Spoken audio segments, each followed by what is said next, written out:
Hello, everybody, and welcome to this session in the Get Unstuck series. I do hope you are here with me live, and if you are, I'd love to know that. If you give me a little wave or a hello, or let me know where you're watching the live session from. That's always great to know. I'm in London. And before we dive into the session, while people are kind of joining, I'll just tell you a little bit about the Get Unstuck series, which this is part of. So the Get Unstuck series is something that I do every 2 weeks. It's a 15-minute LinkedIn Live just on specific career or leadership topics, because having worked as an HR director, I know it's very hard to find time in your working day to think about you, to think about your career, to think about your personal development. And so I wanted to create these little windows where you could just have the opportunity to think about something pertinent to your career. And I know a lot of people end up watching on replay. So if you are here on replay, hello as well. If you've got questions or comments for me, pop them in the chat and I will either answer them at the end of the session, or if it's on replay, if you tag me, I'll come back and answer them for you. Excuse me. So the session is always very practical. You'll always have something you can take away or implement straight away. So if you're here, do give me a little wave or let me know where you are watching from. That would be great. If you haven't met me before, I am a career and leadership coach, and I work with female leaders to help them create the kind of career success that's right for them. And I also have a podcast called Unstuck and Unstoppable. So you can always tune into the same topics as the lives, but when you're walking the dog or in the gym or wherever you like to listen to your podcasts. So today we're talking about a really interesting topic, and I learnt about hope theory, which I'm going to introduce you to, when I was studying for my master's in career coaching, and I found it really interesting then, and I thought it would be quite interesting to do a live for you about it, to see how it can help you in your career if you can think about designing strategic hope for yourself. So if you felt that maybe you're working incredibly hard in your career, but you find yourself kind of hoping for some kind of change, maybe you're hoping you're going to get recognized, hoping the right opportunity comes along, hoping that things improve in your organization, but without really seeing much change happening, then it could be that you've slipped into something called passive hope, where you're just wishing for change, but you're not really actively advocating for that change because of a whole variety of reasons, which we're going to explore in a moment. But when you're in passive hope, two things can happen. Either you can slip into overwhelm, you can slip into potentially burnout, or you can find yourself in kind of hope fatigue, where you just feel stuck, you feel overwhelmed, you feel like you're treading water in your career. And obviously we don't want to be in that place, because that can make us feel like we don't have any control over our situation, and we can find that the time has just elapsed and we're still in the same kind of situation we were in, say, 6 months ago. So what I'm going to introduce you to today is just a different way of thinking about hope, not as wishful thinking, but as a leadership strategy. So I just want to introduce you to hope theory, which was created by a positive psychologist called C.R. Snyder back in 2006, I think it was. So it's been around for a while. And his theory was that hope is an ongoing and dynamic process and a positive motivational state. And there are 3 elements to hope theory. The first is having a goal. So being really clear about what you want and having that goal directed energy. So the motivation and determination to achieve that goal. So that was one element. The second element was having pathways.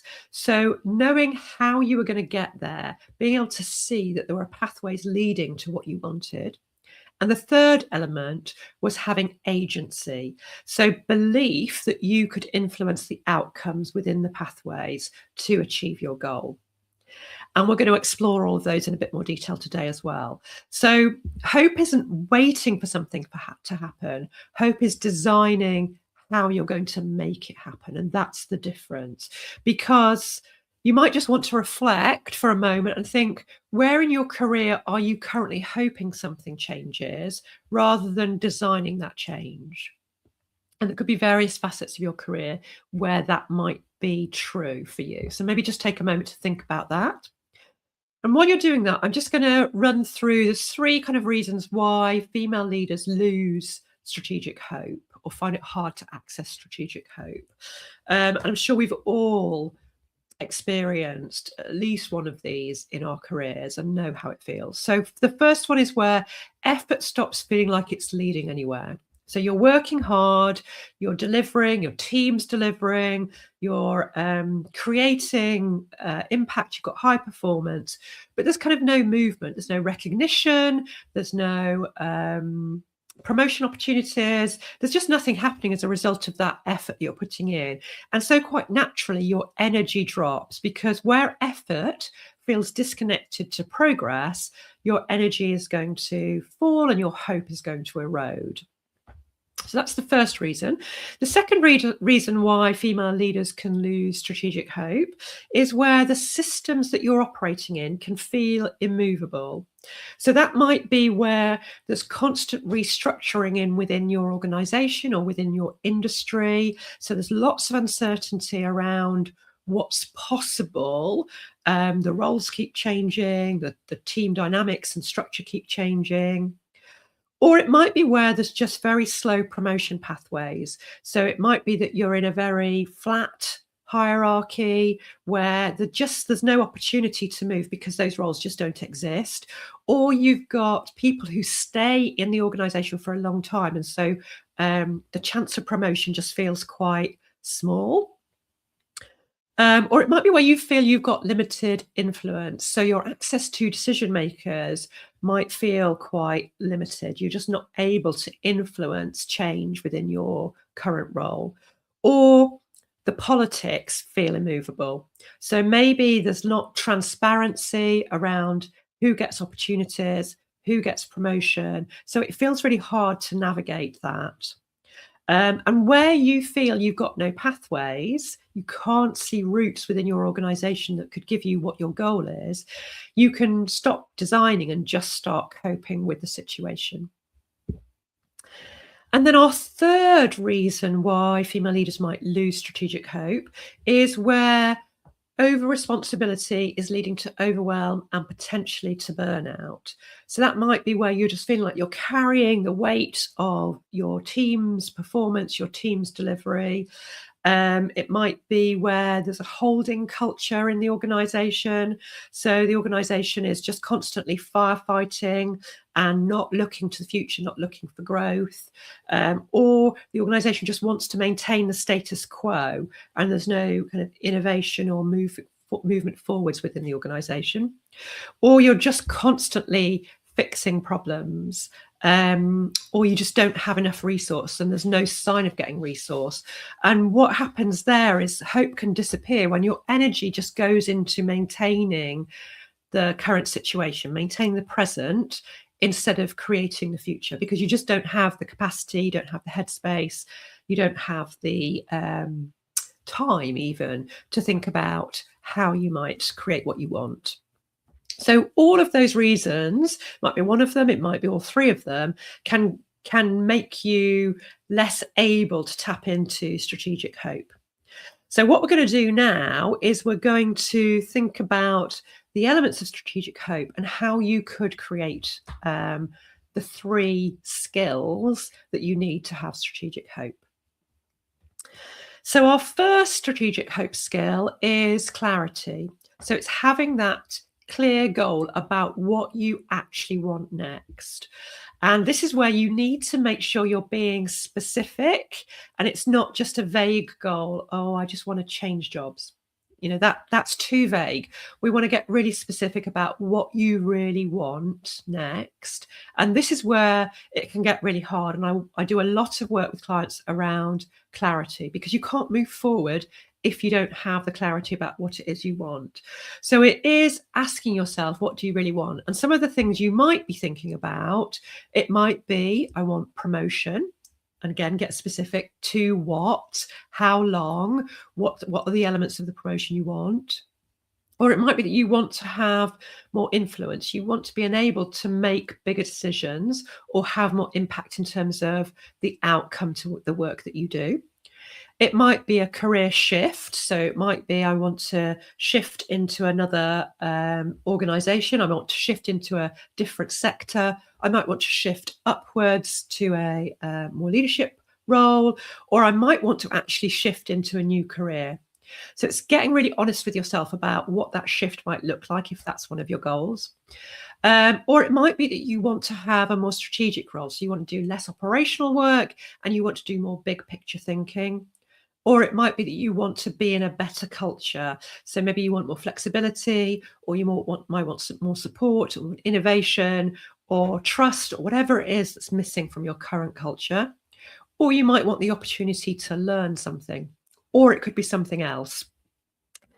But the clarity piece around and being specific about those things is really important, because that will create the motivation and the determination to achieve the goal that you want for yourself. Because many women don't get stuck because they lack opportunity. They're stuck because they haven't defined that goal clearly enough. So it's keep kind of drilling down into what you want, like, what else? What else? Or why? Why do you want that? What are the elements? So really pushing yourself to get as specific as you possibly can. Then our second strategic hope skill is the pathway. So developing those pathways to your goal. And this is the design element of strategic hope. And it might be that it involves more than one route. So success could be different routes to get to where you want to be, but it's coming up with what are the possible pathways to get to the goal I've just identified for myself. So some examples of that, and this is obviously an exhaustive list. And sorry, my dog has just started barking. So the pathways or the examples of pathways could be having conversations with stakeholders. That might be about finding a mentor or finding someone who's going to advocate for you, or a sponsor. It could be developing a visibility strategy. That could be internally or externally. It could be about some role design. So how could I redesign my role to delegate some operational work and create more space for strategic work? Could be about increasing or amplifying your internal or external networks and having a networking strategy. It might be about exploring what is possible internally. Are there secondment opportunities available? Could I move to a different team or a different division? What is possible in terms of promotion opportunities? Or similarly, what are the external opportunities for me, and what could my job search strategy look like? What's worked for me in the past? What's going to work for me in the future? And obviously tailoring your pathway specifically to the goal that you want to achieve. And then the other thing you can do when you're thinking about designing your pathways that would help you feel more confident about these pathways is also thinking about how you might overcome difficulties within that pathway, and knowing you've got a contingency plan. So, for example, if you identify that your manager is a blocker, so your manager is not open to having career progression or advancement conversations with you, then thinking about, okay, well, what's my plan B then? Am I going to look for a sponsor or an advocate internally that could act on my behalf? Or do I need to think about exiting the organization at the right point? So it's kind of thinking through what could be some of the difficulties or obstacles I might have to face, and do I know how I would navigate those? And then that leads us into our third strategic hope skill, which is developing agency. And this is the belief that you can influence the outcome of the pathways to achieve your goal. So this is a confidence piece, but it's not about self-belief. It's about building evidence and doing small actions to increase that evidence building. Because if you can provide evidence that you can take these actions, these small actions, it's going to convince you internally that you can achieve these goals. So it might be things like speaking up for yourself, advocating for yourself. It might be asking for a meeting to talk about your career or your ability to take on more influence in the organization. It might be proposing an idea. It could be exploring options with a trusted advisor or a coach. It's just taking some small actions that you know are part of your pathway, and that will build your agency about being able to make change happen. Now, we've also got some amplifiers that we can consider adding in to our 3 strategic hope skills. And these are the why power, and this is an intrapersonal amplification. So this is about connecting to your sense of meaning. So if you can align your goal to your personal why or your personal sense of meaning, then that is going to increase the motivation and determination to achieve that goal, because it's got a really powerful connection to what makes you tick, what motivates you, and knowing that that's going to give you great satisfaction if you can achieve that goal. The second amplification is we power, and that's about that's interpersonal, and that's connecting to your social connections, your ability to share and access resources, and to be part of a social system, which translated basically means knowing that you've got support, knowing that you've got accountability if you need it, knowing that you can access resources that could help you achieve your goal, can also amplify your hope strategy. So I know that's a lot to take on board thinking about that, but breaking it down, it's really, really simple. So it's having a clear goal, having a plan, the pathways to achieve that goal, knowing that you've got contingencies if you come up against difficulties, and building evidence to increase your agency and confidence that you can achieve the plan to achieve your goal. So I've got 3 reflection questions for you to think about in terms of where you are right now. So the first one is, what am I currently wishing would change? So, is that about your career? Is it about your job reach? What is it? Is it the organization? What are you wishing would change? What goal sits behind that? So just really kind of doing some reflection about what is underneath that, what's sitting behind that, and what is one pathway that I could start this week by taking a small action. And if you are on with me live, very happy for you to pop your action in the chat for extra accountability.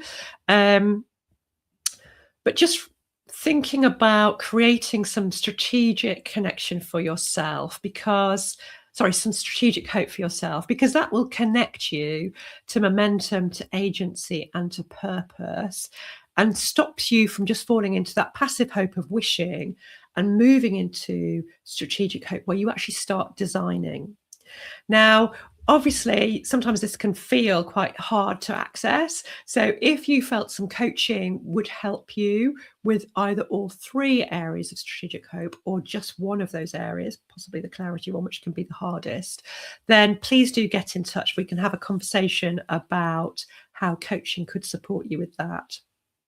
I wish you a wonderful week, and if you're taking time off over the Easter holidays, have a wonderful time, and I will be back in 2 weeks with another leadership or personal development or career related topic. Thank you for joining me.